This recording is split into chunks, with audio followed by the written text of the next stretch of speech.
हमारे शरीर की आध्यात्मिक शक्ति जो कि सबसे ज़्यादा पावरफुल है वह हमारे 7 चक्रों में छिपा हुआ है। वैसे तो श्री विद्या में हम इन्हें 9 चक्रों में विभाजित करते हैं, लेकिन आमतौर की भाषा में हम इन्हें 7 चक्रों के रूप में ही जानते हैं। और इन्हीं में से जो छठा चक्र है वह सबसे शक्तिशाली है, यानी कि आज्ञा चक्र। आज्ञा चक्र अर्थात हमारी तीसरी आँख, जिसे हम पीनियल ग्लैंड और कई अन्य नामों से भी जानते हैं। तीसरी आँख को वैज्ञानिक प्रमाणों पर आधारित नहीं है, बल्कि यह आध्यात्मिक और धार्मिक परंपराओं जैसे ताओवाद, बौद्ध धर्म और हिंदू धर्म में पूरे इतिहास में मौजूद रहा। और माना जाता है कि यह व्यक्ति के अंतर ज्ञान से जुड़ा हुआ है। हम सभी यह जानते हैं कि भूत भावन भोलेनाथ जी ने अपने तीसरी आँख से कामदेव को भस्म किया था, और जलंधर की उत्पत्ति की कहानी भी प्रभु की तीसरी आँख से ही जुड़ी हुई है। यह माना जाता है कि जो लोग इसे जागृत कर लेते हैं वो एक ज्ञान की उस परिपूर्णता को पा लेते हैं और अनेक प्रकार की सिद्धियों को प्राप्त कर लेते हैं। कई योगी अपनी तीसरी आँख खोलने का दावा करते हैं। यह खुलने के बाद आप प्रकृति की उन चीज़ों को देख सकते हैं जो कभी आपके सामने आए ही नहीं हैं।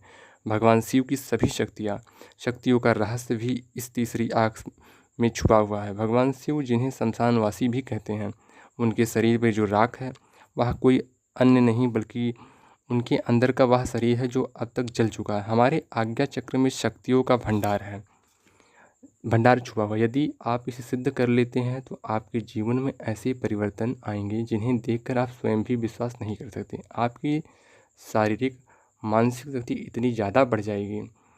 अपनी तीसरी आँख को मजबूत बनाने के लिए आप जितना ज़्यादा समय तक लगातार ध्यान में बैठते हैं उतना ही तीसरी आँख मजबूत होती है। सहज ज्ञान की क्षमता बढ़ती है और आंतरिक ज्ञान स्पष्ट होते हैं। और लंबे समय तक मौन रहने से आंतरिक आवाज़ तक पहुंचने में मदद मिलती है, जो तीसरी आँख से मजबूती से जुड़ी होती है।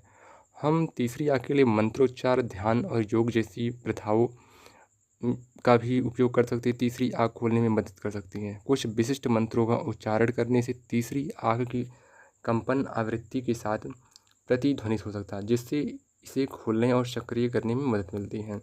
हम ध्यान में जब अपने आप को अंदर से इतना शून्य कर दें, हमें आसपास के वातावरण का कोई ध्यान ना हो, इस अवस्था को समाधि भी कहते हैं। अपने ध्यान के अंदर मन को शून्य करने का योग भगवान शंकर ने विज्ञान भैरव तंत्र में बताया है, जिसमें उन्होंने 112 विधियाँ बताई हैं। इन सभी योग का सहारा लेकर हम अपनी तीसरी आँख को खोल सकते हैं। धन्यवाद।